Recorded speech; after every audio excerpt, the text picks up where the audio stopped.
Certo. Então, boa noite novamente, né? Tem mais gente hoje, tem uma aluna de Fortaleza. Certo. Então, vamos continuar, né? Semana passada, 15 dias atrás, a gente terminou o capítulo 26 e começamos, né? O capítulo 26 nos tomou 5 encontros, né? A gente conclui todo o percurso do capítulo 26, que é o início da paixão, né? Capítulo 26 e 27, esse que a gente começa hoje. E como é um dos centros da nossa fé, né? A paixão de Cristo, a morte e a ressurreição. As três coisas um contínuo só, né? Então, cada evento desse aí merece a maior atenção possível da nossa parte, né? Então, aí vocês veem a imagem, né, de Jesus diante de Pilatos, né? E alguns personagens aí, como sacerdotes, o povo judeu gritando, e tem essa confusão toda que a gente vai já ver um pouco melhor. Aqui eu coloquei só o último slide do nosso capítulo 26 para a gente fazer essa ligação, né? Que a gente viu que houve a agonia de Jesus no Horto das Oliveiras, e Judas chegou e beijou a Jesus e ele foi preso, né? Foi preso pelos soldados. E já começou aquela primeira, vamos dizer assim, primeiro interrogatório de Jesus diante do Sinédrio, né? Que é aquele Sinédrio, aquele tribunal formado pelos idosos, né, os anciãos mais eminentes dos fariseus, né, que é quem julgava, né, todos os casos de possíveis crimes, né, com relação à religião judaica, que tinha muitas leis e muitas punições prescritas no Antigo Testamento, né. E também faziam outras coisas, né, quem organizava, né, as as funções mesmo do templo e as ações todas ligadas à religião judaica, né? Então, o capítulo 26 termina assim, né? Jesus preso diante do Sinédrio e diz que é o Filho de Deus e que eles verão mais. Em breve verão o Filho de Deus sentado à direita do Pai e os anjos subindo e descendo em sua adoração, etc. Né? E aí o sumo sacerdote faz aquela cena, né? E rasgou as vestes e tudo mais, e blasfemou e tudo, e está condenado, Jesus, né? Então, nesse momento, cuspiram-lhe no rosto e o esbofetearam. Outros lhe davam bordoadas, dizendo: Faz-nos uma profecia, Cristo, quem é que te bateu? Quer dizer, aquele a quem temiam há poucas horas, né? Porque Jesus tinha acabado de entrar uma semana, tinha entrado triunfante, né? No domingo de Ramos, né? Isso aqui a gente tem que sempre tentar nos situar no tempo, né? Porque os primeiros 30 anos de Jesus passam meio que rapidamente, nos primeiros 25 capítulos, né? E aqui eles passam 3 capítulos para narrar praticamente uma semana, né? Os últimos 3, 4 capítulos narram ali a Semana Santa, né? Então, a gente pode se perder um pouco nessa cronologia, né? Se você vai lendo o Evangelho todo dia, né? Vai lendo aquelas passagens, tudo, todo dia você lê um capítulo, sei lá, uma determinada meta de leitura. Em um dia você lê um capítulo desse aqui que condensa muita informação a respeito dos fatos de Jesus, né? Então, a gente tem que estar sempre ligado nessa questão do tempo. Então, Jesus acaba de ressuscitar Lázaro, né? Acaba de ressuscitar Lázaro. Depois entra triunfante em Jerusalém, né? Com o povo, né? Botando seus vestes no chão e o domingo de Ramos e tudo mais. Jesus faz aquele monte de intervenções no templo, né? Se a gente lembrar bem, se a gente lembrar bem, ele vinha todos os dias no templo nessa semana aí, né? Domingo de Ramos ele entrou em Jerusalém. Segunda, terça, quarta, quinta, todos os dias ele acordava de madrugada e ia para o templo é, é, enfrentar cara a cara os fariseus, né? E aquela tensão foi aumentando até que chegou esse momento em que ele foi preso, né? Então, nessa semana, os fariseus estavam desorientados. O que fazer com esse tal desse Jesus aí que está convertendo todo mundo, tá retirando aqueles fiéis do judaísmo e tomando para si, né? Então, ele estava ameaçando a tradição, o judaísmo tradicional, com mudanças muito radicais, né? Que a gente já viu. E agora Jesus está impotente, né? Está amarrado, preso, e todo mundo bate nele, cospe nele, quer dizer, não é mais uma ameaça, né? Mas eles não percebem, né? O que eles não percebem é que fazendo isso, eles estão cumprindo exatamente mais uma das profecias sobre o Messias, né? Que é relatado lá no livro de Isaías, né? Um dos contos mais comuns, mais evidentes desse servo sofredor, né? Que para o Messias desempenhar sua função redentora, ele tem que sofrer a humilhação máxima, né, por parte dos homens, né? Então, eles não sabiam disso, né? Que tudo estava se cumprindo naquele momento.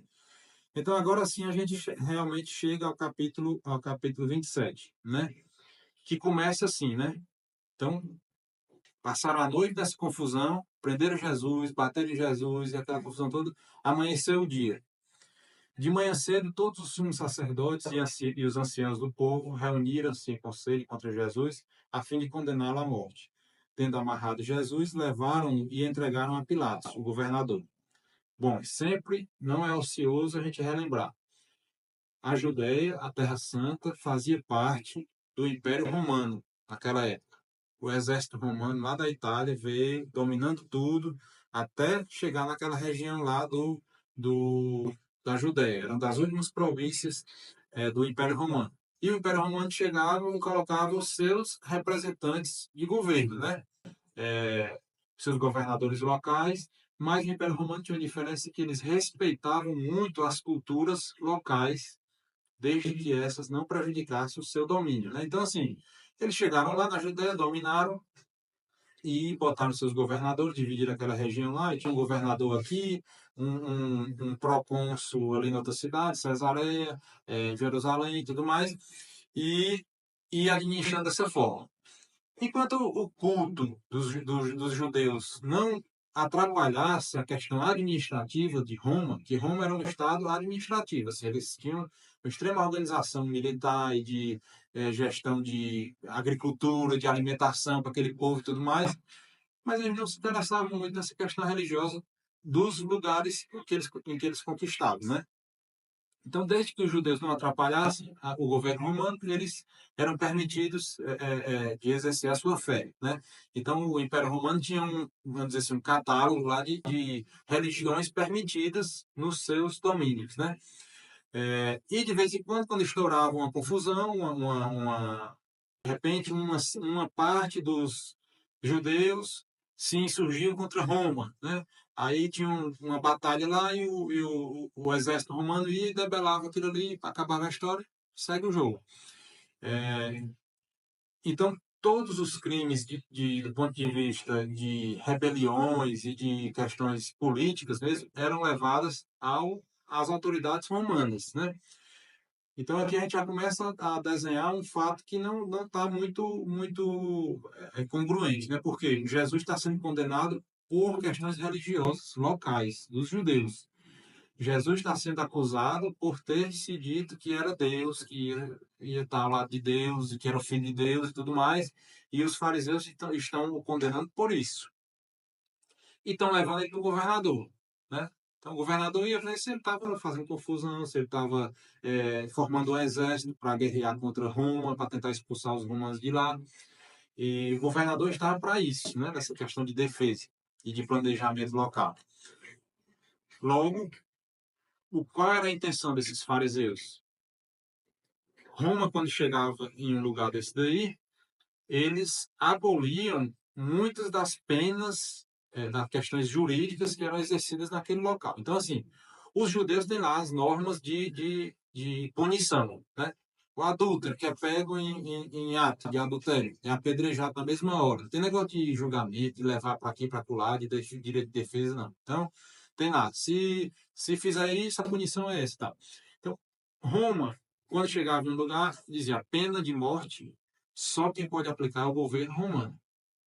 Vocês aí agora, negócio de apedrejamento, acabou. Isso aí vocês acabam com isso aí, que quem manda agora somos nós. E se tiver algum caso de que possa vir a terminar numa punição de morte, esse dado tem que ser analisado pelo governo romano. E essa punição ou a absolvição tem que ser arbitrada pelo governo romano. Então, por isso que eles levaram Jesus para Pôncio Pilatos, que era o governador naquele momento. Porque eles queriam matar Jesus, mas eles não podiam apedrejar Jesus ali de qualquer jeito. Então, eles tinham que fazer um jeito de que o governador achasse que ele era um criminoso para poder matá-lo, né? Isso assim ia voltar à situação de paz que os fariseus tinham, uma paz relativa, né? Então, bom, né? Aí a gente volta um pouquinho mais no tempo, né? Antes de tudo isso, houve uma discussão preliminar no Sinédrio, logo após a ressurreição de Lázaro. Se a gente for lá no Evangelho de São João, no capítulo 11, que é o capítulo que cuida que trata da ressurreição de Lázaro, né? E quando Lázaro é ressuscitado por Jesus, se vocês lembrarem, né, tinha muitos judeus de Jerusalém, em Betânia, que é uma vilazinha um pouco distante de Jerusalém, em torno de 2 quilômetros, mais ou menos, e a ressurreição de Lázaro foi lá. É como tivesse sido ali na Taperinha, né? Aí o pessoal estava lá consolando Marta, Maria pela morte do seu irmão. Jesus foi lá e ressuscitou Lázaro. E esses judeus que estavam lá vieram para a cidade de Jerusalém para informar para os sacerdotes, né, fariseus, dizer, ó, esse Jesus aí, ó, foi ressuscitar outro ali agora. E tá lá, ó, todo mundo agora ressuscitou, tá todo mundo acreditando nele. Aí os sumos sacerdotes vão e deliberam matar Jesus nesse momento. E o sumo sacerdote vai dizer, né? Não considerais melhor para vós que um só morra pelo povo e não pereça a nação inteira? A partir desse dia, decidiram matar Jesus. O que é que ele está querendo dizer com isso? Carnalmente, ele está falando que ele quer matar Jesus, por quê? Porque ele tem medo que esse povo que se junte, bom, fora o fato deles perderem o seu poderio, né, espiritual, a sua ingerência sobre aquele povo, né, eles casavam e batizavam lá com o povo judeu, né? Mas eles temiam que, além disso, dessa perda de legitimidade, essa facção que surgia, que começava a se aliar a Jesus, a crer em Jesus, pudesse gerar algum tipo de problema do ponto de vista social, né? E Roma viesse intervir e acabasse com tudo, né? Então, assim, eles tinham medo, um dos medos dele era que uma possível rebelião que surgisse ali desses partidários de Jesus terminasse em confusão e a Semana Santa estava se aproximando, a Semana Santa deles, né? A Páscoa daquele ano, que era celebrada uma vez por ano, e todo o aparato judicial estava ali em Jerusalém, porque todos os judeus de todas as regiões tinham que ir para Jerusalém nessa época da Páscoa. Então, assim, a cidade que tinha, sei lá, parece que 30, 40 mil habitantes, chegava a ter perto de 1 milhão de pessoas nesse período da Páscoa. Era uma coisa assim, imagina a loucura, né? Imagina um tabuleiro aqui com 30 e poucos mil habitantes, num período da semana aí, uma semana durante o ano, na festa dos caminhoneiros, tivesse 1 milhão de pessoas aqui, né? E não consegue nem imaginar isso aí, né? Então, qualquer descuido por parte do governo de Roma podia virar violência, roubos, destruição do patrimônio público, etc. Né? Confusão, como a gente sabe que acontece quando tem muita gente. Então, uma das justificativas dos fariseus para matar Jesus era essa. Né? Então, ele diz aqui, ó, não é melhor para vós, sei lá, pensem aí vocês, não é melhor que só um morra e acabe com essa história para continuar tudo do jeito que estava? Ou, se esse não morrer, arriscado a perecer toda a nação judaica, porque os romanos podem vir e acabar com tudo. Como eles de fato fizeram. Depois da morte de Jesus, lá no ano 70, se não me engano, os romanos vieram invadir Jerusalém, acabaram com tudo, derrubaram o templo, só ficou o alicerce do templo, um pedacinho do muro, de uma parte externa lá, que até hoje está lá em pé, que é o que chama de Muro das Lamentações, né? Quando os judeus vão lá rezar, que é o único pedacinho do templo que está em pé ainda, que foi arrasado pelos romanos. Então, esse era o pensamento dessa cúpula dos fariseus do Sinédrio nesse momento, né? E Jesus vinha trazer um fato novo, né? Que é a separação radical entre religião e política. Que isso não existia, né? Para os judeus, a questão política, social e religiosa não tinha diferença, era uma coisa só. Então, os sumos sacerdotes deliberavam sobre a morte, uma pena administrativa, criminal, na sociedade judaica, né? Tudo bem, tinha crimes religiosos, mas tinha crimes outros, né? Como adultério. Por exemplo, pensou se hoje aqui, há 50 e poucos anos atrás, o divórcio era proibido no Brasil. Imaginem só se, sei lá, em 1950, meu avô fosse pego em adultério com outra mulher e o pessoal da igreja pudesse ter o poder de matá-lo, por conta disso, apedrejá-lo no meio da rua, com todo mundo. Imagine aí, né? A gente não consegue muito imaginar isso porque já mudou muito essa questão essa questão social e a gente já está há, sei lá, muitos séculos com a separação da questão política da questão religiosa, né? Então, o Padre Marcos aqui do- é, é, governa a paróquia, mas não tem nada a ver com a parte social aí da cidade, que fica para a prefeitura, fica para o Estado, o governo do Estado, algumas coisas, fica para autarquias como Detran, como BNR, negócio de estradas. Então, assim, são coisas totalmente separadas. E para nós é um pouco difícil de imaginar que nessa época não, era tudo uma coisa só. E não só os judeus, os romanos também. Os homens no Império Romano, eles eram sacerdotes. Cada um tinha um pequeno altar na sua casa com seus deuses, seus ídolos, né? Que eram deuses mesmo. Aquele objeto que eles tinham lá no cantinho deles lá, que um dos nomes, os deuses lares, né? Que cada casa tinha o seu deus e o pai de família fazia sacrifício dentro de casa para aquele deus ali. E assim também o imperador, né? O imperador era uma autoridade também religiosa. Doutor Vinícius, só perguntar. Há 50 anos atrás, o divórcio no Brasil era proibido? Acho que foi em 70 e alguma coisa que foi liberada a lei de divórcio, né? Divórcio civil, né? Foi na década de 70, se não me engano. Então, assim, como essa mentalidade era dessa forma, em todas as sociedades daquela época, os egípcios, os sírios, os romanos e todas as sociedades daquela época tinham essa ligação. A questão política era diretamente ligada à religiosa, não havia separação. E Jesus chega mudando isso aí, né? Dá a César o que é de César e a Deus o que é de Deus, né? Assim que ele faz.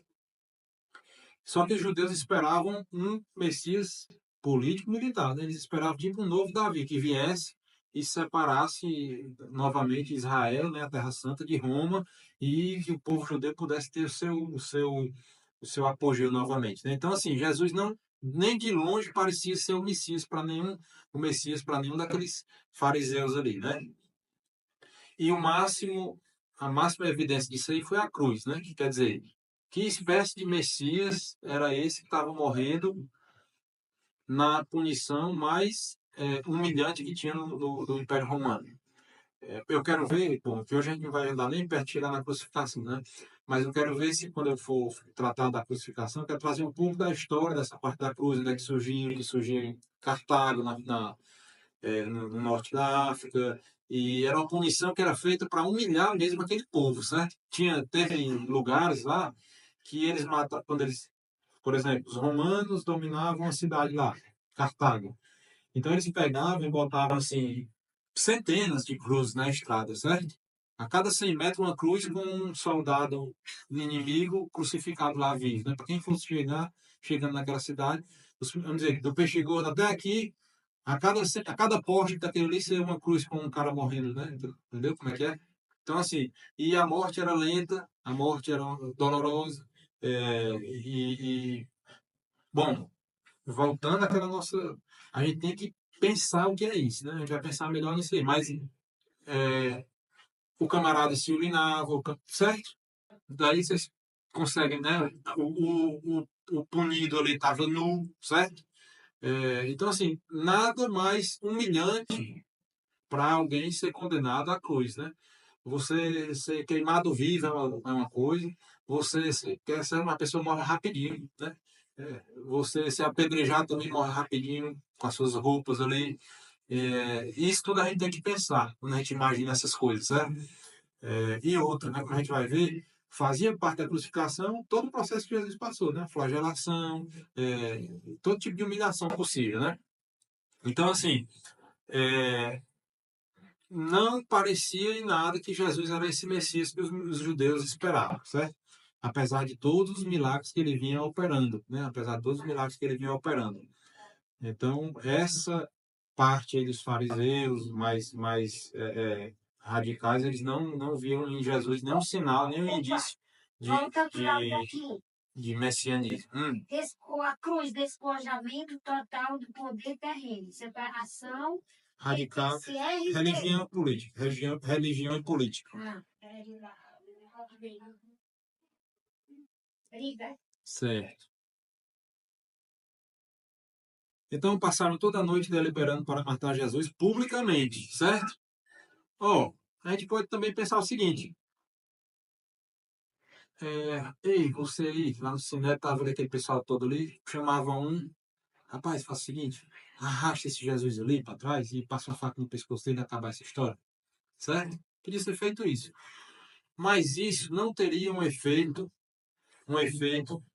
prático para eles, ou seja, e podia até piorar para a situação dos fariseus. Por quê? Porque Jesus passava a ser considerado um Marte, né? Um cara que vinha fazendo coisas muito boas e de repente foi morto. A gente tem exemplos incontáveis disso que aconteceu na história. Por exemplo, todos nós temos essa cena na mente que a gente já viu muitas vezes na TV, né? A morte daquele presidente dos Estados Unidos na década de 70, Kennedy, né? Ele estava lá no carro desviando e um cara atirou e matou ele, foi filmado isso aí e tal. Então, assim, e aquele cara, a partir dali, passou a ser praticamente um deus no mundo todo, um defensor da democracia, um cara que morreu pela política. A gente não sabe nem o que é que ele fez com o presidente dos Estados Unidos, não sabe, certo? Então, assim, de repente, ele nem era lá, não estou dizendo, não estou falando em juízo dele, certo? Estou falando que, se ele não tivesse sido assassinado daquela forma, provavelmente ele tinha passado como qualquer um outro presidente aí dos Estados Unidos, né? Se eu perguntar aqui para vocês quem foi, por exemplo, sei lá, Ulysses Grant, ninguém vai saber que foi um presidente dos Estados Unidos, que teria sido mais um. Mas um fato desse emocionalmente é muito impactante para o povo, né? Então, assim, de repente, se matassem Jesus de uma forma dessa daí, aí é que o povo ia se animar para seguir e dar continuidade à sua seita. Então, para os fariseus, só funcionaria se ele fosse morto publicamente e da forma mais humilhante possível, né? Nem apedrejado não servia, porque era pouca humilhação, né? Então, eles queriam que... Muitas pessoas já tinham esse crime de ser, Sim, né? exato. Então, é isso.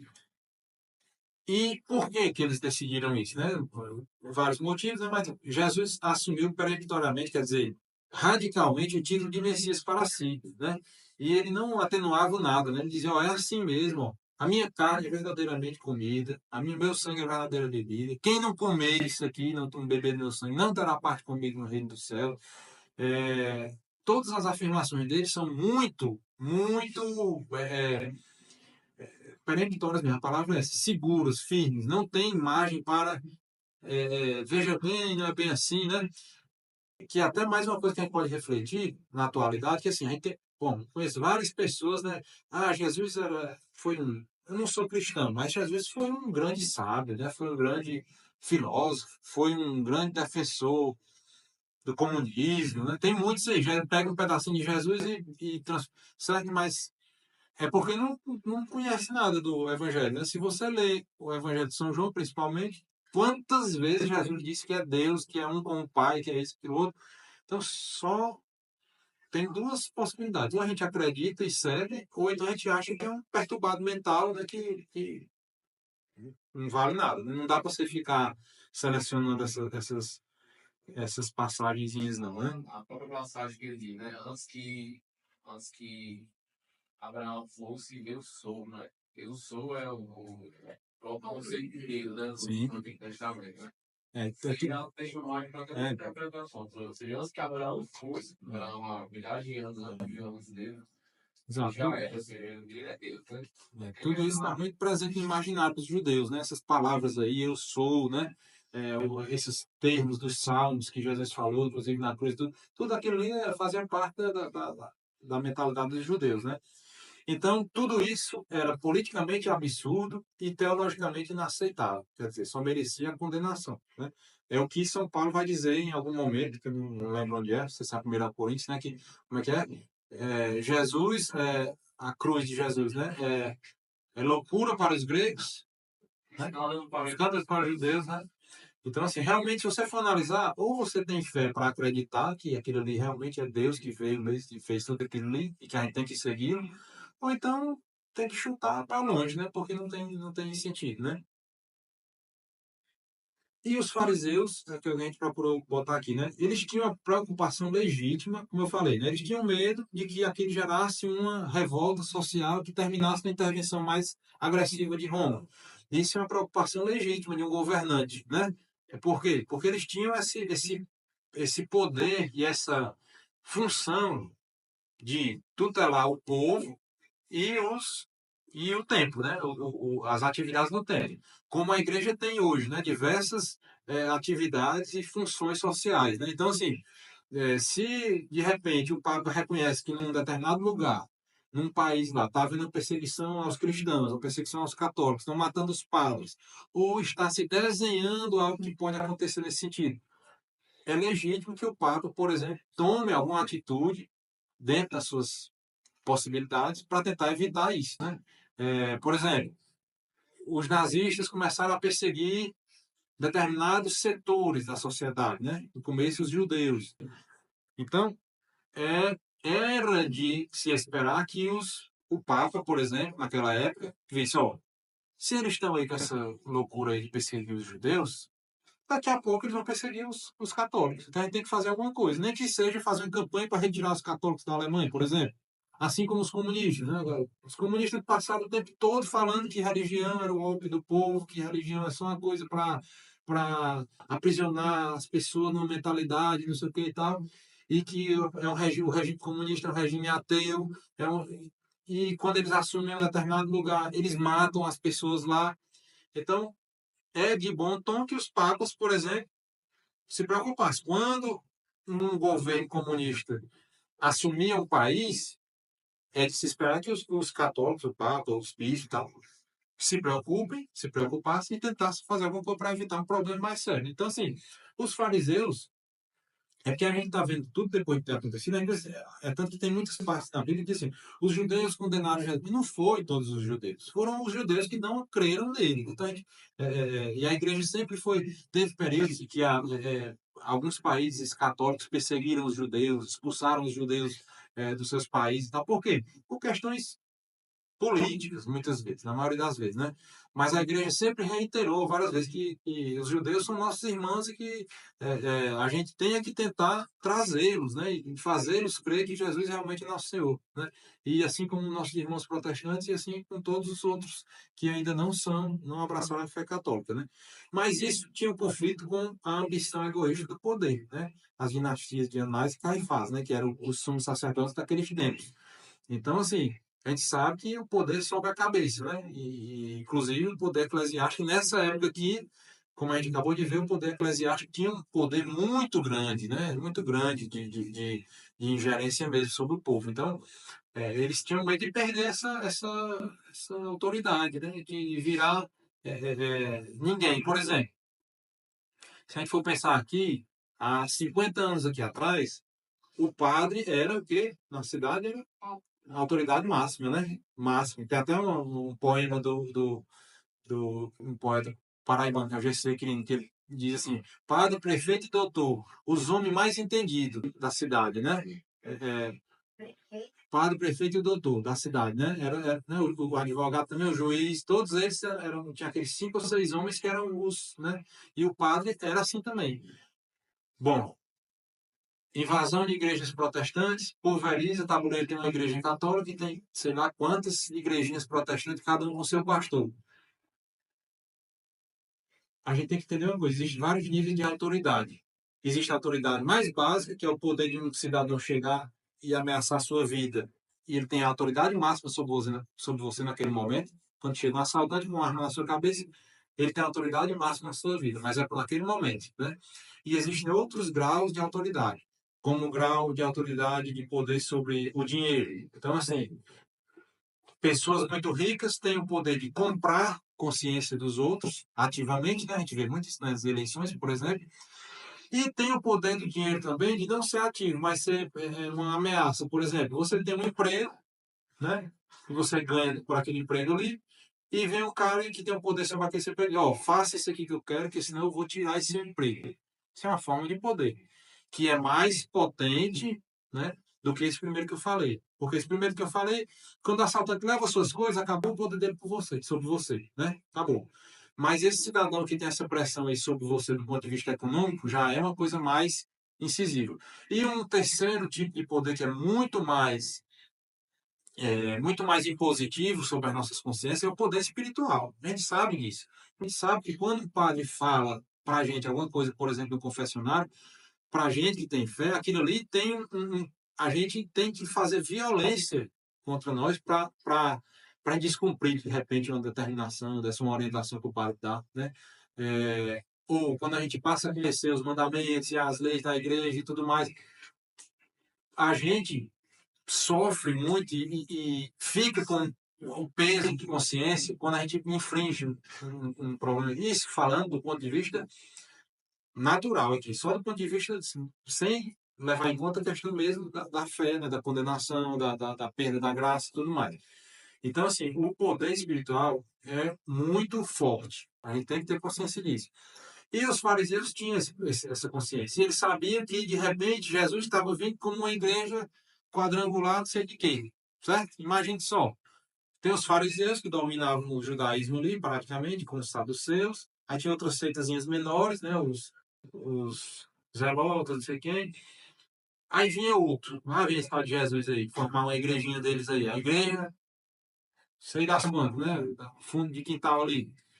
Lá vai dividir mais minha autoridade. Por quê? Porque 50 ou 100 da minha igreja aqui, católica, vai sair, né, da minha igreja, da minha sinagoga aqui, vão sair daqui e vão para lá. E vão deixar de ter atenção a mim, e vão deixar de obedecer a mim, e vão deixar de pagar o meu dízimo daqui do templo e tudo mais. Né? Então, assim, aí se desse certo para esse Jesus aí vinha outro Sebastião, aí vinha outro Antônio, cada um ia. E não foi assim com a igreja protestante? Pronto. Pois os fariseus tinham esse medo de perder essa autoridade, né? E, historicamente, essa dinastia aí de Anás e Caifás, que é a que estava nesse período aí, era um pessoal que parece que, segundo os historiadores, eram mais ligados nessa parte de ambição, né? Assim. E outro episódio da vida de Jesus foi a purificação do templo, né? Jesus profetiza o fim do culto no templo. Quer dizer, vai chegar uma hora que vocês não vão mais cultuar, nem, né, ele falando para a samaritana no poço, eu acho. Ele diz, ó, ela dizendo lá que os samaritanos cultuavam naquele monte, lá, na Samaria, que foi onde tinha o poço de Jacó, não sei o que e tal. E os judeus adoravam a Deus lá no templo de Jerusalém, no outro monte, né? Como é que é, Jesus? E aí? Aí ele diz, não, vai chegar o tempo que vocês não vão adorar nem aqui, nem lá. Mas vocês vão adorar em espírito e verdade. Quer dizer, cada um dentro de si adorando a Deus. Isso é um impacto muito grande, porque para os judeus o templo era o centro físico, material da religião deles. Só podia ser oferecido sacrifício lá. Então, assim, todas as atividades válidas do judaísmo a maior parte, as mais importantes, eram feitas lá no templo. Então, se chega um cara dizendo, ó, esse templo aí, se ele cair, eu levanto ele em 3 dias. Então, o impacto era grande para os judeus. Era um desrespeito muito grande, do ponto de vista religioso para eles, né? É como se alguém chegar e dissesse assim, essa Eucaristia aí, como é que é? Esse ostensório aí, eu quebro ele no chão e eu levo ele na oficina não sei de quem, e ele solda e fica normal. Para a gente, ia gerar um sentimento muito ruim, né? Muito ruim, quando a gente ouve esse tipo de coisa que tem, né? Então, um ataque contra o próprio lugar sagrado, né? Que era descrito lá na Torá, nos cinco primeiros livros da Bíblia judaica, né? E a reivindicação de autoridade para ele, né? Ele dizia, ó, esse templo aí vai cair e quem vai sobrar sou eu. E vocês vão comer a minha carne, vão beber o meu sangue. A gente tem que ir juntando esses fases de todos os evangelhos para a gente poder entender, né? E eles se colocavam como igual a Deus, né? Quer dizer, para Deus, para os judeus e para nós, cristãos, católicos, esse negócio de trindade, de Deus trino e uno, três pessoas em uma natureza, isso aí deu um quebra-cabeça danado para se. Como é que pode? Tem o Deus lá na eternidade e tem esse outro rapaz aqui que está dizendo que é Deus? Não é fácil, né? A gente tem que ter esse. Para a gente não é fácil hoje. Um belo dia você perde a convicção que de alguns pontos da nossa fé. Aí você tem que saber o que fazer com essas dúvidas, né? Saber o que fazer com essas dúvidas. Então, para eles, que não podiam nem dizer o nome de Deus, né? Chegar outro cara dizendo que é igual a Deus, era um mal dos absurdos, né? E outra coisa interessante que eu sempre refleti, assim, por que é que os judeus sempre eram, né, execrados em todas as sociedades ali, era confusão para todo lado?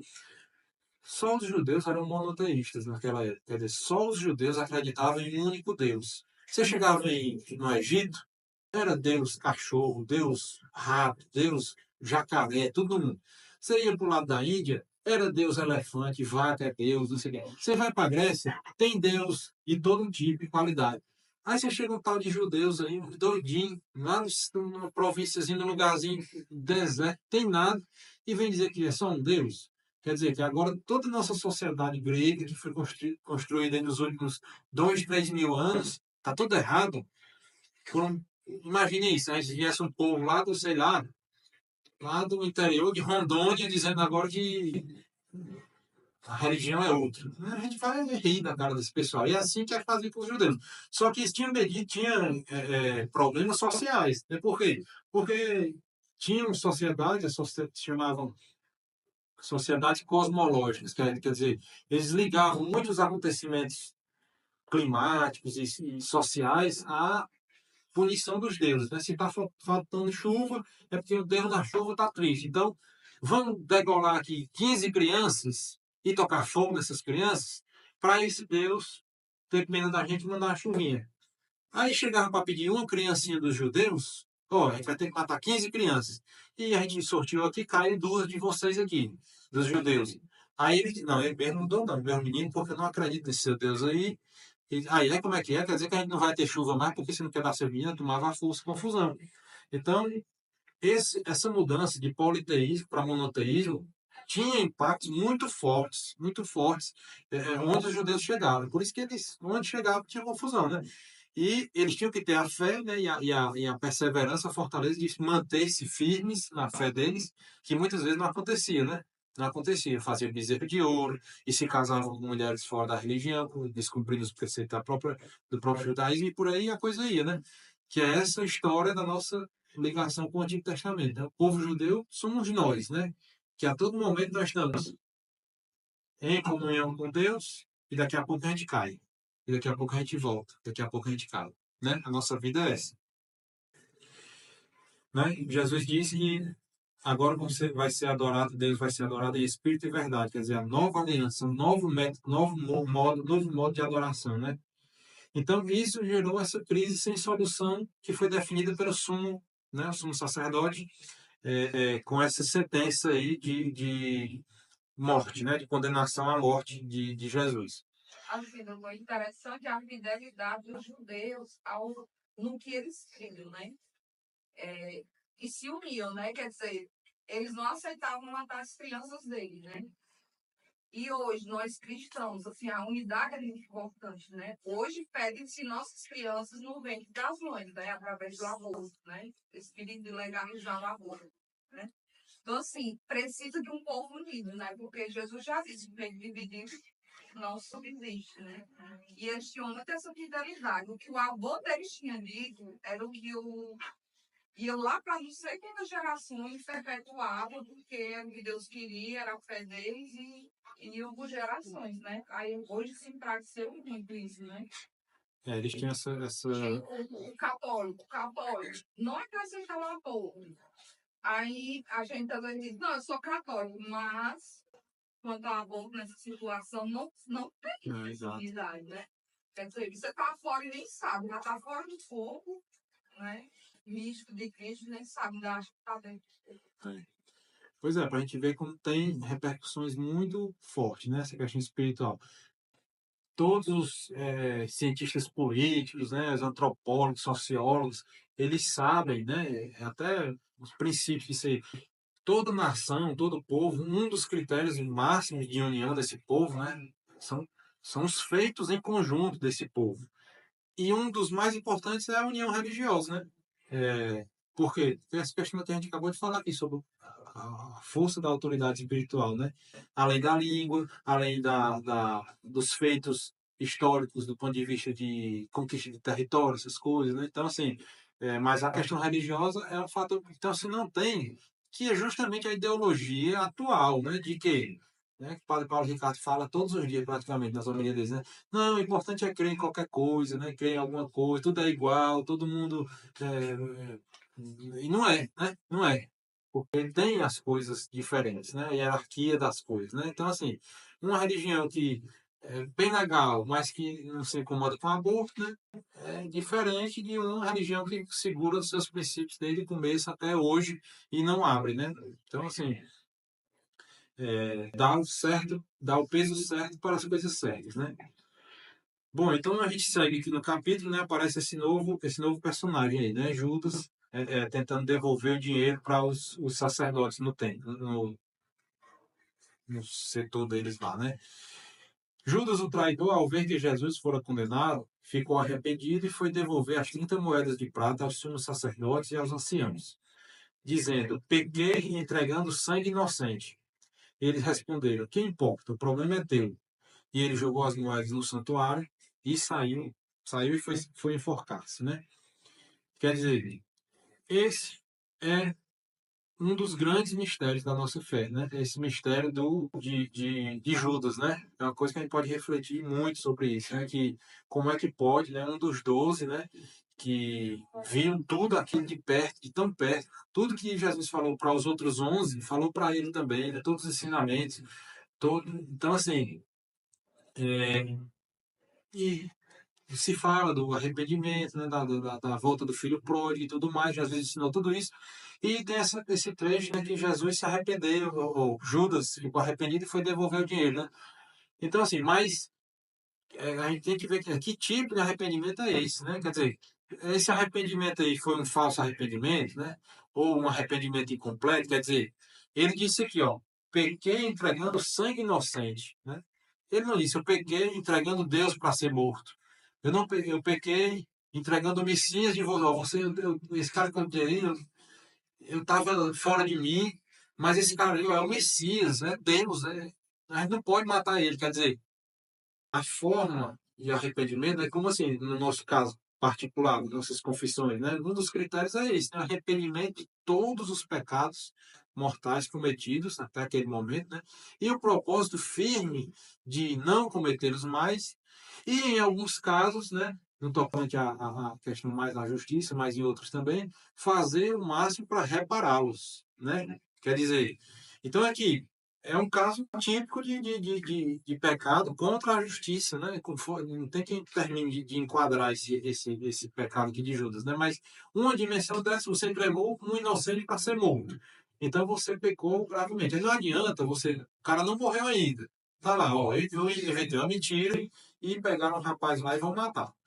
Aí tá vivo ele lá ainda. Eu vou ali no padre e digo assim, padre, me arrependi, entreguei o rapaz. Eu disse sem querer, aí já começa a inventar a história, né? Eu disse sem querer uma coisa, aí prenderam o rapaz e vão matar o rapaz. Não, você tem que agir conforme o seu, né? Então você tem que fazer tudo para reparar isso aí. Então era para ele ter.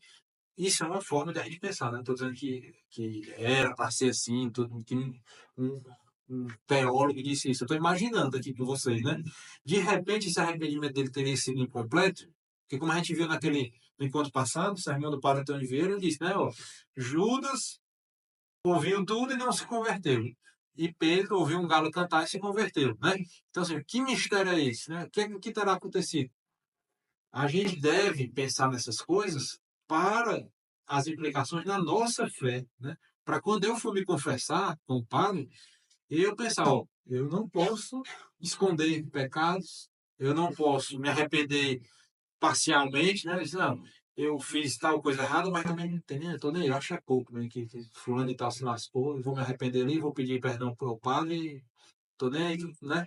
Não pode ser assim. A nossa fé orienta, e inclusive muitas vezes a gente naturalmente não consegue, pois a gente tem que pedir a Deus, né?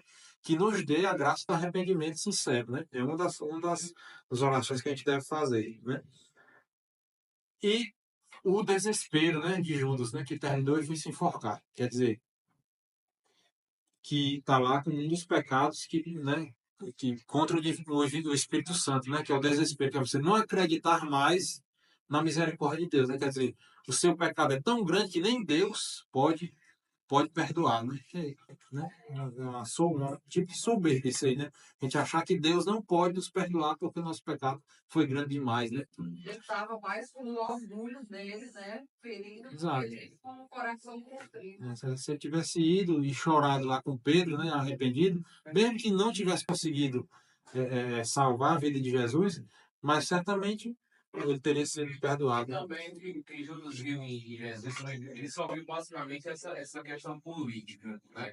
Política militar. Ele não lidou nem tanto na questão religiosa e a missão messiânica salvífica de Cristo, né? Ele se concentrou na questão de Jesus ser o líder político, né? Que ele libertar os judeus. Acho que ele fixou mais a questão disso e acabou se desapontando também, né? Talvez.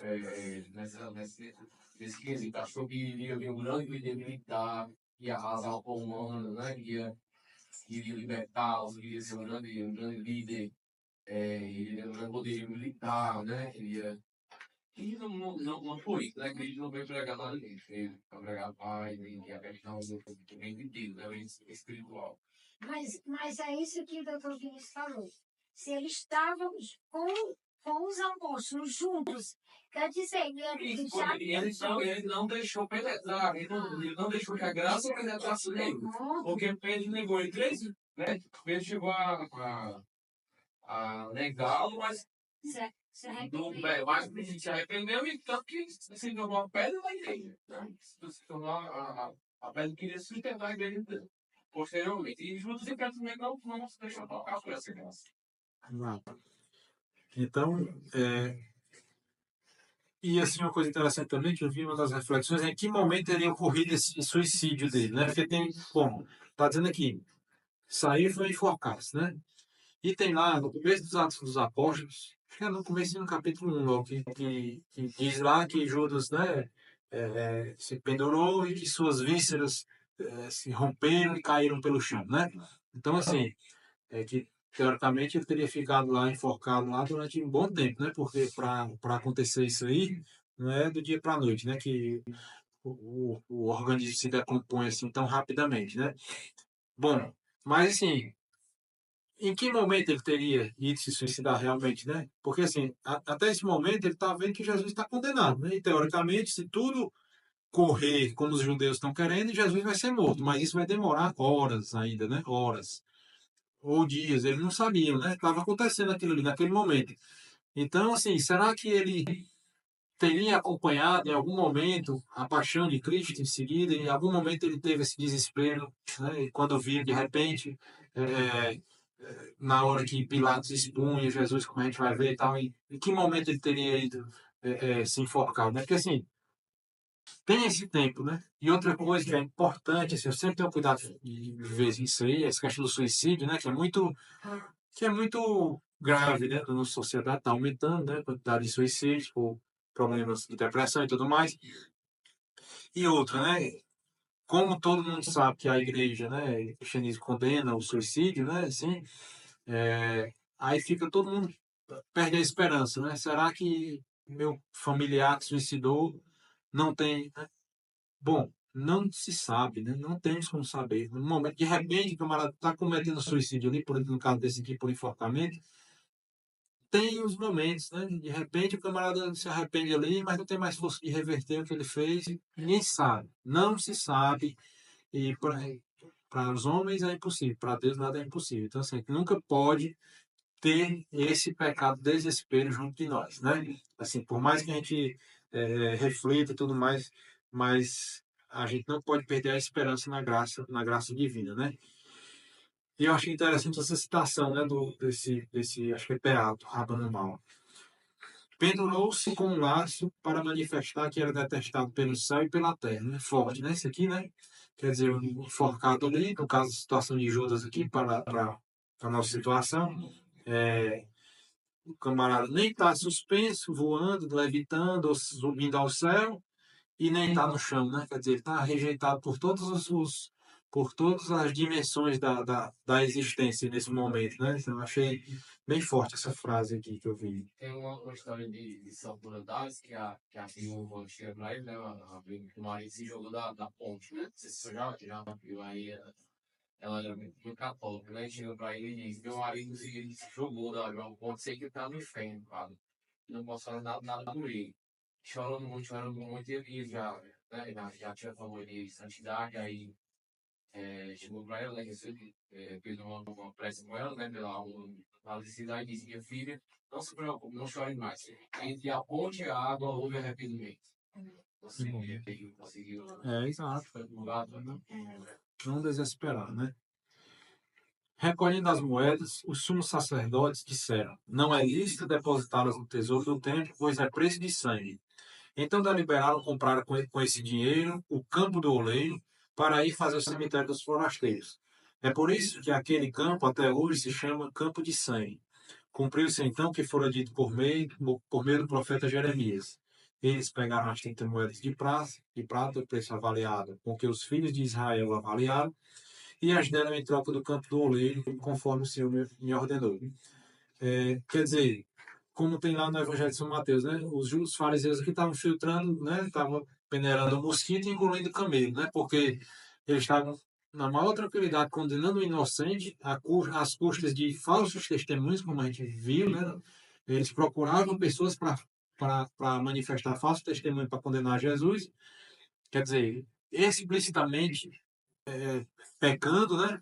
E não se, agora estavam preocupados em não pegar esse dinheiro e botar lá no cofrezinho do templo, né? Porque era o preço que foi comprado sangue, né? Então, assim, é, a gente pode fazer isso também na nossa vida, né? Às vezes a gente está se preocupando muito com alguma coisa lá, né? Ah, eu vou para a missa todo domingo. E de repente outra coisa que até tão grave quanto a gente deixa se negligenciar, né? Tudo isso é motivo para a gente refletir na nossa vida individual, né? E a paixão de Cristo já começava a dar repouso aos peregrinos, forasteiros e exilados, sem casa nem pátria. Quer dizer, com o dinheiro dessa compra de Jesus, que deu início a toda essa paixão, né? Foi construído cemitério para os peregrinos que vinham a Jerusalém e não tinham onde serem sepultados, né? Que também para todas as religiões o sepultamento do corpo é uma coisa assim essencial para a sobrevivência da alma, né? Para o bom destino daquela alma, daquele corpo que morreu, né? Daquela pessoa que morreu. Jesus foi conduzido à presença do governador e este interrogou: Tu és o rei dos judeus? E Jesus declarou: Tu o dizes. E ao ser acusado pelos sumos sacerdotes e anciãos, nada respondeu. Então Pilatos perguntou: Não estás ouvindo quantas acusações fazem contra ti? Jesus, porém, para a grande admiração do governador, não respondeu uma só palavra.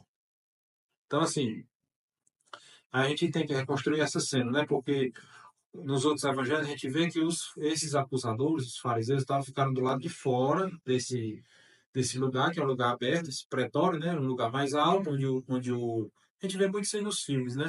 Onde o Pilatos exercia as suas funções de julgar, né? Ali numa cadeira, ali em cima, e ficava aquele povo lá embaixo, do lado de fora, principalmente porque aqui era a véspera da Páscoa dos judeus, né? Então, assim, eles não podiam entrar nas casas dos pagãos e se tornarem impuros e não poder celebrar o sacrifício dele lá que ia ser feito naqueles momentos seguintes, né? Então, a gente imagina, nesse momento, esses filmes nos ajudam muito, né? Principalmente esse que eu botei um trechozinho lá no vídeo de divulgação da aula, né? Que é o filme do Mel Gibson, né? Ficou muito bem retratado isso aí, né? Quer dizer, uns gritando dali, outros gritando para cá, e fica aquele. É diferente uma coisa resolvida aqui dentro de um tribunal, onde todo mundo controla, não, agora é sua hora de falar, agora é a minha, agora você escuta, né? Aqui não, era uma pandemônio, né? Assim, a maior confusão do mundo, né? É, é, e Jesus era, né, como é que é? O rei dos judeus, sem a legitimação de Roma, era um rebelde. Quer dizer, aquilo que a gente falou. Até certo ponto, os judeus podiam fazer tudo, desde que não interferisse em conflito com Roma, né? Então, assim, Roma permitia que os judeus tivessem um rei ali naquele momento, que era Herodes, né? Então, ele tinha determinadas funções, determinadas liberdades, mas ele devia obediência a Roma. Então, se aparece outro camarada, quem estava refletindo agora, dizendo que é rei dos judeus, então ele é automaticamente considerado como um rebelde, né? Então, assim, só que aí que tá, né? Porque quando Jesus continua conversando com Pilatos, né? Isso a gente vê bem no Evangelho de São João, que se estende mais nesse episódio, aí Pilatos diz, tu és o rei dos judeus? Aí Jesus diz, meu reino não é deste mundo. Se fosse, meu pai teria enviado legiões de anjos para me servir, para me tirar daqui e tal, etc. Então, assim, ao mesmo tempo que tem uma lei dizendo lá, a lei da romana do artigo fulano de tal, dizendo quem se arrogar o poder de rei será preso e executado. Tinha essa lei lá, por exemplo. Ao mesmo tempo, você tem que ver a realidade, né? Pilatos olhava para aquele coitado ali, Jesus, um coitado amarrado, sem ninguém para defender, porque os 12 soldados dele, né? Já tinham fugido todos, né? Então, assim, existe a lei e existe o caso concreto. A função do juiz é justamente aplicar essa lei no caso concreto. Aí ele vira e diz, pô, esse aqui não é rei de nada. Ele pode até estar dizendo, aí podia considerar louco, podia ser considerado um incapaz, um demente, sei lá, qualquer coisa. E torná-lo, como é que chama no direito, inimputável, né? Quer dizer, pô, esse rapaz aqui tá é doido, ele não tem crime, então, leve ele para casa, faça outra coisa com esse rapaz, porque eu não vou mandar matar, não. Foi mais ou menos isso que Pilatos tentou fazer, né? É, ele viu que não havia movimento revolucionário nenhum, né? Ele tinha as informações daquilo ali. A gente tem que ver que nessas horas aí ele chamava, né, seus conselheiros, né? Como é que é? Você já ouviu falar desse tal de Jesus aí? Já, rapaz, é um cara que só faz coisa boa, eu nunca vi ele fazendo confusão e tal. É, certo? Ele sabe das coisas, os governantes sabem das coisas, né? E ele vê lá que ele tenta intervir para evitar uma injustiça, né? Aquele camarada ali não tinha crime para a morte, né? E também existia, de repente, essa situação do medo supersticioso de Pilatos, né? A gente tem que ver, acho que mais na frente que a gente vai ver, né? Que a esposa de Pilatos vem dizer para ele, né? Ó, não se meta com esse tal de Jesus aí, não, porque eu sonhei a noite todinha com ele e não dá certo, não. Então, assim, para esse pessoal, esses romanos, eles eram extremamente supersticiosos. Uma das formas de adivinhação que eles tinham era, eram os sacerdotes lá, estou esquecendo o nome dos caras lá, eles abriam um pássaro ali, né? E abriam ali numa mesa e olhavam as vísceras daquele pássaro e interpretavam aquilo ali. As tripas para cá, o fel para lá e tal. Aí diziam, ó, como o fel desse pássaro está para cá, vai ter uma tempestade. Né? Era assim, Aruspes, o nome desses caras aí. Quase certeza que esse nome aí. Então, uma das formas, então, quer dizer, é muita superstição, né? Aí construíam os templos com os buracos, e o sol, quando passava, formava um resto de luz que batia num determinado canto, e aquele momento era um momento certo. Tinha várias superstições astrológicas e questões de animais, essas coisas aí. Então, aí vem, e eles davam importância a essa questão de os sonhos, sempre foram uma coisa muito misteriosa, né? Na Bíblia mesmo, nós temos a história de José do Egito, né? Que ele se tornou quem ele se tornou através da interpretação de sonhos, né? Então, assim, não é, assim, a gente vê né, com os nossos olhos de hoje, né? Aí Freud interpreta o sonho de sei como, também outro, né? E a gente pode olhar para Freud também e achar ele um imbecil também, né? Pela forma que ele interpretava os sonhos, né? É, quando a gente se imune desse preconceito para falar dos caras aqui, né? Por exemplo, os antigos tinham essa superstição, sim, mas tem gente nova que tem também, né? E ele também estava preocupado com a carreira. Por quê? Porque se houvesse realmente uma revolução e um problema sério, os governantes eram postos para fora e mortos. Roma era muito severa com seus, vamos dizer assim, seus ordenadores de administrativos, né? Por exemplo, lá em São Paulo, quando ele está preso lá em algum momento nos Atos dos Apóstolos, ele está preso e, por milagre, as correntes dele se rompem, abrem-se as portas e tudo mais. E o guarda lá, que estava guardando São Paulo e os outros presos, quando vê as portas abertas e imagina que todo mundo fugiu, ele já está saindo para cometer suicídio, para se matar, porque ele sabia que ele ia ser punido severamente pelo governo romano, por ter deixado os presos saírem, né? Aí quando São Paulo grita, não, tá todo mundo aqui, ninguém fugiu não. E pelo contrário, aí esse soldado vai levar São Paulo, ele vai tirar São Paulo da cadeia, vai levar para sua casa e vai acreditar na palavra de São Paulo, né? Então, assim, Roma era muito severa para as punições com seus empregados, né? Então, Pilatos tinha medo também de perder a sua. Quer dizer, muita gente com medo de perder suas boquinhas, né? Os fariseus com medo de perder o seu domínio, Pilatos com medo de perder a sua autoridade. Aí ele pega, né, e manda para Herodes, daqui a pouco a gente vai ver. Então, assim, nesse momento, Jesus cria um novo conceito de realeza, uma autoridade sem suporte militar, mas fundado na verdade. Quer dizer, acabamos de falar sobre isso, né? A autoridade de Jesus não disparou uma flecha, né? Na época não tinha tiro, né? Não disparou, não prendeu ninguém, não tinha um soldado, não tinha ninguém por ele, né? Era só pelo poder da verdade que ele falava e que ele manifestava nos seus atos milagrosos, né? De ressurreições e curas e etc. Esses milagres, como a gente já meditou várias vezes aqui, esses milagres conferiam a Jesus a autoridade para ele poder dizer o que ele dizia, né? Como a gente pensar, né? Ó, Jesus ressuscitou não sei quem, ressuscitou não sei quem, ressuscitou Lázaro, e quando ele ressuscita Lázaro, ele pega e diz uma coisa, ó, não foi nesse momento, mas vamos só contextualizar, né? Ressuscitou Lázaro e disse, olha, vocês agora têm que comer meu corpo e beber o meu sangue, né?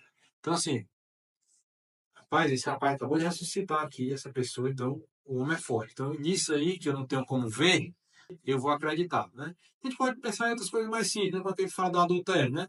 Ó, agora, quem olhar para a mulher do próximo com desejo já cometeu adultério. Pronto, se esse cara acabou de ressuscitar um monte de gente, curar não sei quantas mil pessoas aqui, se ele diz isso aí, ele é digno de crédito. A gente faz isso com as pessoas que nos circundam, né? O pai da gente, pelo fato de ter provido e protegido a nossa família, né? Já tem uma autoridade enorme, basta o pai olhar, às vezes, né, gente? Seu pai, quando olhava, já lei, né? Não? Mas ele, se ele olhasse sério, vocês obedeciam. Então, assim, imagine a autoridade de um Jesus aí que passou 3 anos fazendo tudo que ele fez, né? E Pilatos pergunta, né, o que é a verdade, né? Quer dizer, todo mundo tem muita história hoje em dia, né? De que sua verdade é essa, a minha é essa, né? Você, tudo bem, você é rígida, não quer que aborte, né? Mas, para mim, o aborto, né, não é um homicídio, né? Então, assim, é, mas a verdade existe, né? A verdade é isso aí que São Tomás de Aquino diz, né? A adequação do nosso pensamento à realidade. Tá tudo aí na realidade acontecendo, né? No momento que a gente entende, que a gente olha, vê e entende, essa é a verdade, né? Então, assim, no momento em que se tem a notícia de que uma mulher, no nosso ponto aqui, uma mulher está grávida, né? E você vai lá e usa um aparelho de ultrassom e vê uma coisa branca dentro de uma bola preta se mexendo com a forma de gente, mexendo os dedos, abrindo a boca, chutando. Aí você vê que a mulher está com a barriga crescendo. Aí você sabe, por experiência, por a história, que toda vida que acontece isso, a coisa vai acontecendo, vai caminhando, todas as mulheres, a barriga cresce mais, até um dia, quando ela está para não aguentar mais, aí aquele menino pega e sai. Né? Todo mundo sabe que é assim. Aí só que assim, quando a gente não vê ainda, né? Aí você pode dizer, não, é só um monte de células, você pode inventar qualquer coisa, né? Mas a verdade é uma só. A verdade é que tem uma coisa ali dentro, né? Mas foi criar um aparelho de ultrassom. Pronto, E aí a gente já sabe, tem os exames de sangue que vai aumentando todo dia. Aí você faz um beta-HCG hoje, deu 1.500. Aí você faz outro amanhã, deu 2.000. A gente sabe, a medicina já sabe, já tem uns 100 anos que sabe. Quando esse examezinho está aumentando todo dia, e a mulher está com a menstruação atrasada, você olha para ela e não vê nada. Mas você já sabe o que está acontecendo. Então, assim, a verdade está lá. A realidade está lá. No momento que eu entendo, com esses indícios aí, que a razão me permite, a inteligência me permite, isso é a verdade. Por mais que queiram dizer outras coisas, né? Aí vai estar contrariando a verdade. Várias formas. Mentira, erro, ignorância, tem várias formas de você encontrar a verdade. Muitas vezes não é intencionalmente má intenção, né? Mas está contra a verdade, né? Então, Jesus está lá dizendo, eu sou a verdade. Bom, Jesus disse, né? Eu sou a verdade, né? Ele disse lá com todas as letras. Então, se ele ressuscitou pessoas e ele disse que ele era a verdade, é bom a gente acreditar no que ele diz, né? Esse é o raciocínio para quem não tem fé ainda, né? Mas que é um que chama preâmbula fide, né? É um preâmbulo, você já pode, tem indício que aquele rapaz está falando ali tem sentido, faz sentido crer, né? Faz sentido crer. E Deus entrou no mundo e se tornou reconhecível, né? Quer dizer, então pronto. Até esse dia aqui, Jesus ressuscitar e tudo, terminou, né? Jesus ainda vai morrer, vai ressuscitar e vai fazer tudo aquilo ali, vai enviar o Espírito Santo e tudo mais. Mas até esse momento aqui, Deus não tinha entrado no mundo ainda assim, bem para valer mesmo, né? Ele tinha feito várias coisas, conversou com Moisés, apareceu para esse, para aquele outro, né? De formas sutis e discretas, né? Então, assim, tinha desculpa dizer, não, esse negócio de verdade aí, Deus é de verdade, não sei, né? A gente vai vendo aqui.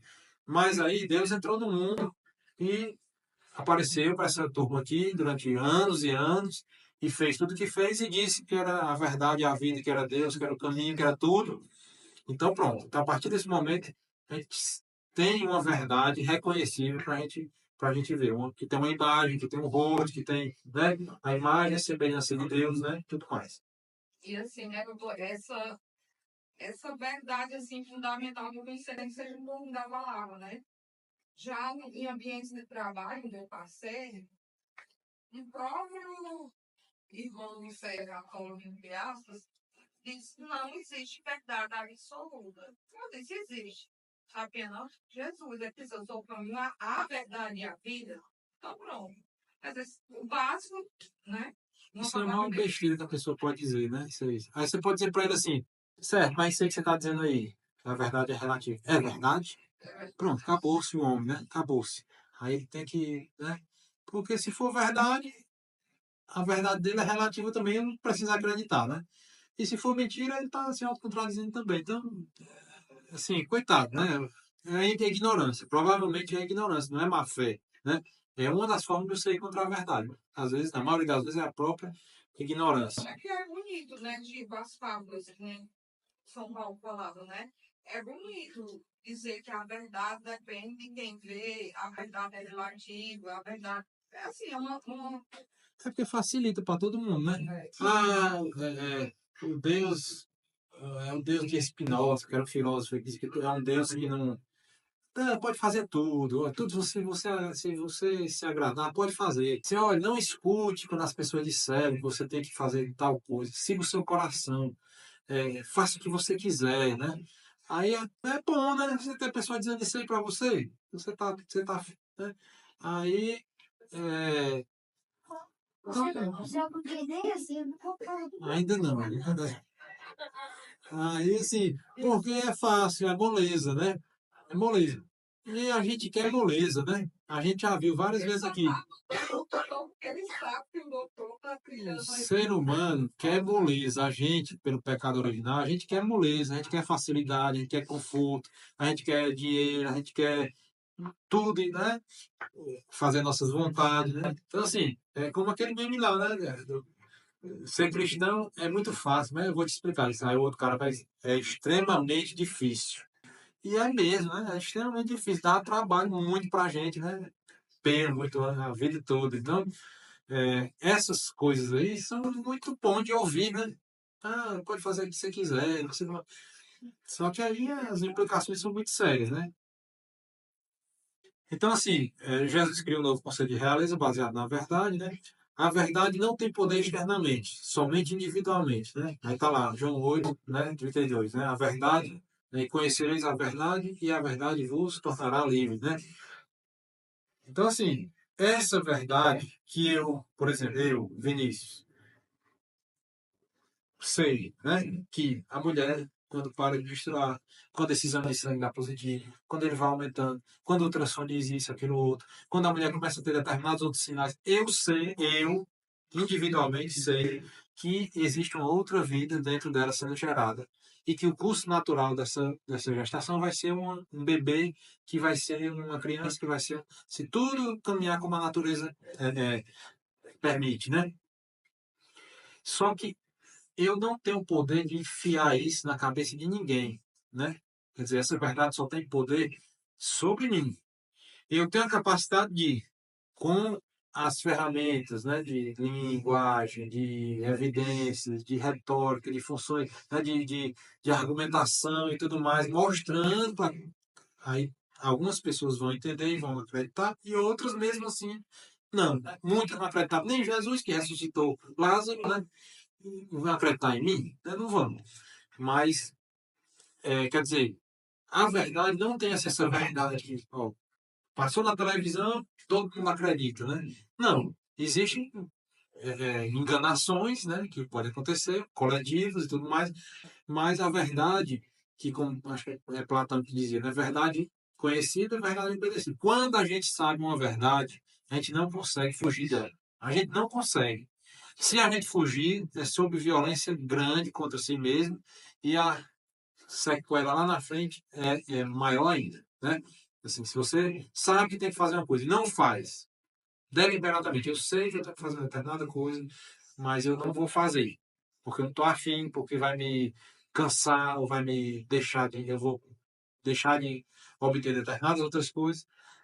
Lá na frente, isso aí vai te acusar. A sua consciência vai se transformar, que é a maioria das origens dos problemas psicológicos, né? Depressão e tudo mais, ansiedade. Então, Jesus disse isso várias vezes, né? Eu sou a verdade. Aí lá na frente ele diz, sejam meus discípulos e tal, e se vocês forem meus discípulos, vocês vão conhecer a verdade. Isso, quando vocês conhecerem a verdade vos tornará livres. Por quê? Porque a partir daquele momento, você não tem quem tire aquela verdade da sua alma, né? Não tem quem tire mais. E você não vai ser escravo de mais ninguém com relação àquele assunto. E aqui eu botei até um exemplo dos regimes totalitários que foram derrubados pela verdade, né?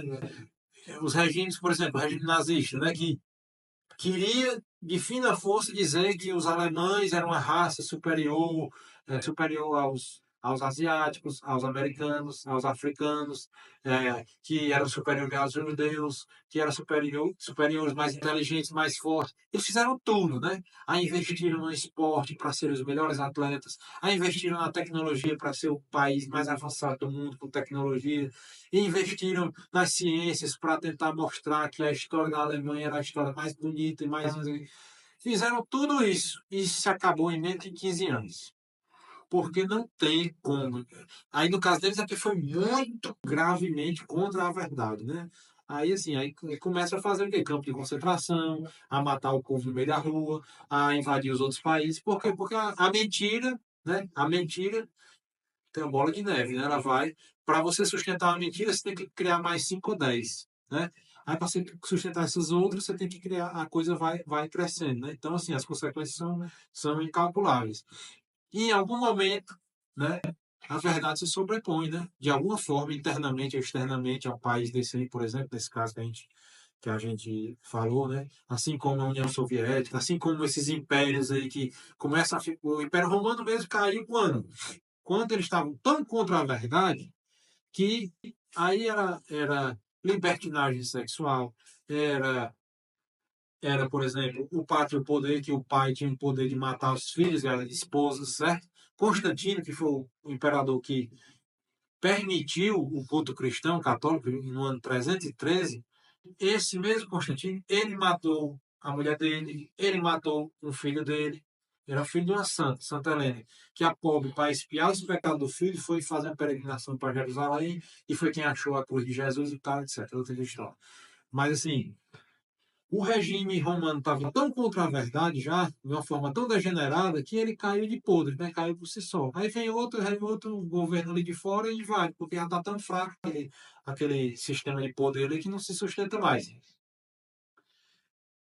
A realeza da verdade é a verdadeira libertação do homem, como a gente falou aqui.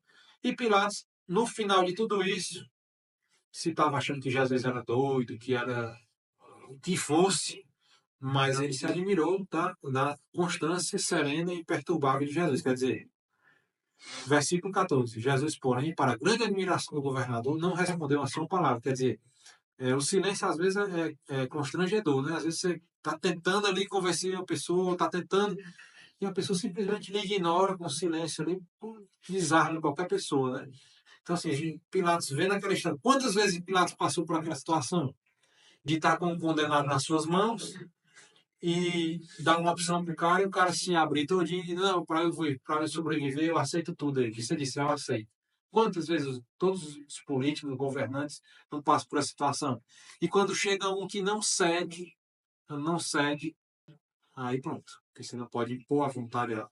Bom, mataram Jesus, mas não impuseram as suas vontades a ele, né? E aqui a gente continua mais um pouquinho, né? Ora, por ocasião da festa, o governador costumava soltar um preso que a multidão quisesse. Eles tinham um preso famoso chamado Barrabás. Então Pilatos perguntou à multidão reunida: quem quereis que eu vos solte? Barrabás ou Jesus, que é chamado Cristo? Faltou sensibilidade, tato aqui, né? Do Barrabás, né? Tipo, se tiver só pelo Barrabás ou Jesus, né? Mas que é chamado Cristo, né? Aí já, o povo já está com raiva ali e ele vai falar em Cristo ainda, né? Quer dizer, tudo tem a forma, né?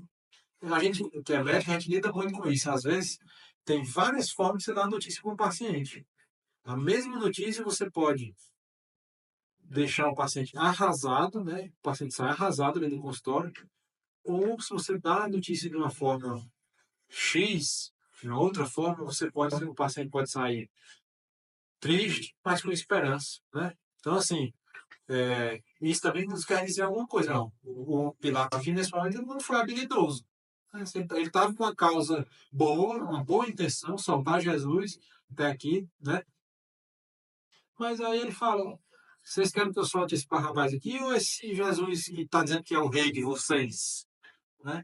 Será que ele fez esse olhar assim?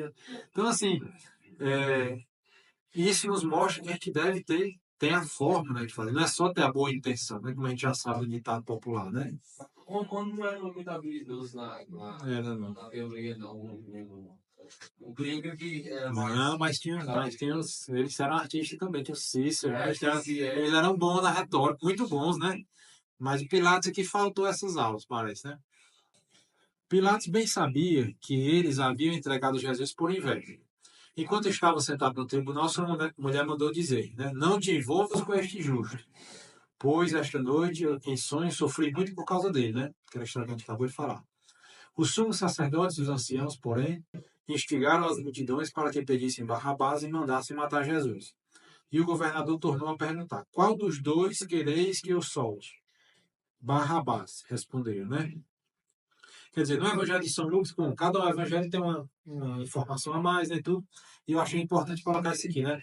Antes desse momento aqui, Pilatos transferiu Jesus para Herodes, né? Que naquele dia também estava em Jerusalém. Quer dizer, Herodes era o rei dos judeus que estava lá em Jerusalém por motivo da Páscoa, que se celebrava, né? Pilatos, quando viu que o caso era religioso, não era administrativo, né, social, ele disse: ó, isso aqui não é comigo, levam para Herodes. Herodes resolve isso aí com vocês. Desde que não condene a morte, né? Ele mandou Jesus para Herodes com uma boa intenção. Sempre até aqui com uma boa intenção de soltar Jesus. Por quê? Porque Herodes sabia que ele não ia poder condenar Jesus à morte, né? Ele podia condenar a várias coisas, várias penas possíveis dentro do judaísmo ali, mas a morte não. Então, a gente começa a ver aqui vários defeitos presentes em Pilatos que estão muito presentes em nós, né? Basta a gente olhar isso aqui com um espelho, né? Pilatos tenta se esquivar da responsabilidade de julgar, quer dizer, não, eu prefiro não julgar para tirar o meio da reta aqui. Manda para esse tal de Herodes aí, que é bufão, né? Que historicamente era um cara é, é, moralmente questionável, né? E diante da curiosidade frívola de Herodes, Jesus se cala, né? Falar apenas pelo bem do próximo para a glória de Deus. Quer dizer, Jesus cala-se mais do que fala nesse momento aqui, né? A gente vê que esse silêncio de Jesus é muito eloquente, como a gente costuma dizer, né? Ele não diz muito, né? De como a gente deve calar. A língua, né? Nossa língua é tratada muito nas Sagradas Escrituras, né? E a gente sabe, né? O quanto de coisa ruim que a gente faz só com as nossas palavras, né? Então, assim, muitos santos falaram sobre isso, né? Quer dizer, São José Maria, né? Se não for para falar bem de fulano de tal, cala a boca, é melhor, né? Então, falar apenas pelo bem do próximo e para a glória de Deus. Ah, quer dizer que se eu souber de um crime e tal, bom, se for um dever seu, um dever grave seu denunciar aquele crime, tem uma série de critérios, aí beleza, você fala. Por quê? Porque isso é para manifestar a glória de Deus. Como? Manifestando a justiça, né? Então, assim, a justiça é uma perfeição de Deus, uma das muitas perfeições de Deus. Então, se tem uma perfeição de Deus, que é a humildade, a serenidade, o silêncio, o autocontrole, de não falar besteira, de não falar mal dos outros, não falar mentiras, calúnia e tal, difamação, etc., existe a outra perfeição da justiça. Então, para cada caso, você vai. É justo eu calar nesse momento? Bom, aí a prudência, a nossa vivência, nosso aconselhamento com pessoas mais inteligentes e mais sábias do que nós vai nos falar, né? É, então, assim, tem esses critérios, né? Falar para o bem do próximo e para a glória de Deus. E como a gente comentou aqui, na repreensão silenciosa, que é a mais humilhante, né? Esse Herodes aí também é muito bem retratado no filme do Mel Gibson, né? Que é um cara todo pintado, na farra, bebedeira, não sei o quê, e fica tentando pedir a Jesus para fazer algum milagre ali, ele acha que Jesus é um mágico, né? Qualquer coisa assim. Aí Jesus cala, né? Quer dizer, para um cara desse, ser ignorado por Jesus ali foi uma humilhação, né? Um cara que tinha todo mundo na mão, que mandava fazer, o pessoal fazia. Aí o cara dele todo humilhado ali, amarrado, preso, simplesmente nem olhou para Herodes, né? Então, assim, é, é uma humilhação, né? Então, assim, isso gera o desprezo de Herodes. Quer dizer, Herodes despreza Jesus, que não fez o que ele queria, né? E devolveu para Pilatos, Mas também não o condenou. Quer dizer, até agora está um empurrando para o outro, né? E ninguém tem coragem de condenar Jesus. Por quê? Porque o fato de você condenar um inocente vai muito grave contra a lei natural que está inscrita no nosso coração, né? Assim, você, até Sócrates tem um dos diálogos dele lá, bom, não era cristão, não ouviu nem falar de Cristo, ele morreu 300 e tantos anos antes, mas quando ele foi perguntado lá, quer dizer que é melhor eu cometer uma injustiça ou eu sofrer uma injustiça? E ele, por via natural, refletindo, pensando, ele chega à conclusão que é melhor a gente sofrer uma injustiça do que praticar uma. Por quê? Porque quando você sofre a injustiça, você é uma vítima, você não tem nenhum, assim, uma, um ferimento na sua alma com isso, né? Você não se piorou, você não se diminuiu perante a humanidade, perante a realidade, pelo fato de sofrer uma injustiça. Mas, ao contrário, quando você comete uma injustiça, você está se agredindo internamente muito mais. A gente sabe. Quando a gente comete uma injustiça, a gente sai muito pior do que a gente entrou na situação, né? Então, assim, até agora ninguém tem coragem de condenar Jesus, né? E Lucas termina essa passagem, né?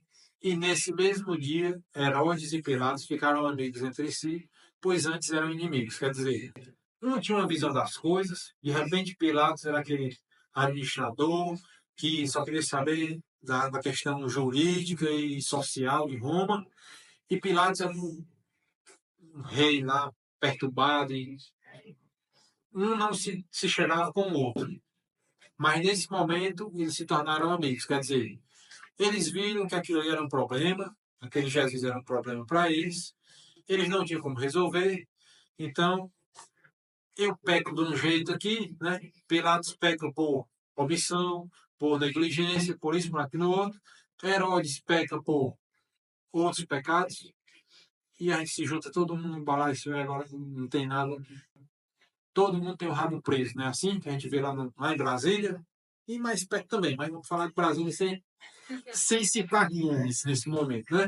Mas tem lá, a gente sabe que um é para fazer não sei o quê, mas não faz porque o outro manda prender, aí o outro responde um processo não sei de quê, aí quer dizer, termina que ninguém faz nada, e a gente fica aqui embaixo na peia, né? Então, eles estão unidos lá em cima, nos jantares, nos eventos, unidos pelo pecado, vamos dizer assim, como está em slide, né? E a questão do sonho, né, da mulher de Pilatos, né? Quer dizer, a consciência de Pilatos foi acusada de várias formas, né? As acusações internas dele pelas suas crenças na justiça e tudo mais, advertências externas, né? Pelo sonho da mulher dele, quer dizer, meu amigo, você tá pensando em fazer uma injustiça, mas você está ali e tal. Aí vem uma, né? A gente acontece isso com a gente, né? Você está ali em cima do muro, aí vem sua mulher e fala uma coisa, você não está nem sabendo o que você está querendo fazer, né? Aí vem sua mulher e fala uma coisa, sua mãe fala outra, aí você, ó, isso aqui foi o toque do Espírito Santo para eu me orientar aqui no que eu estou pensando em fazer, né? Então, assim, Deus se utiliza de várias formas para nos orientar na justiça, né? E vamos concluir esse trecho aqui já já, né? Pilatos tenta outra forma de libertar Jesus, né? Que é a história do Barrabás, né? Lá em São Lucas vai dizer também que Barrabás estava sendo processado por homicídio e sedição, quer dizer, rebelde, né? Contra o governo de Roma. Então, assim, o povo, né? Tinha esses dois para escolher. Tinha Jesus ali e tinha um homicida e revolucionário aqui, né? Quer dizer, é muito distante. O crime deles está muito distante um do outro, né? Sim. E mesmo um pagão como Pilatos, né, com senso de justiça, pode ser superior a um pseudo-religioso, né? Quer dizer, os religiosos aqui estão tentando matar o inocente e um pagão que não tinha fé está tentando libertar. Isso acontece no nosso mundo também, né? Acontece, né? Muito, né?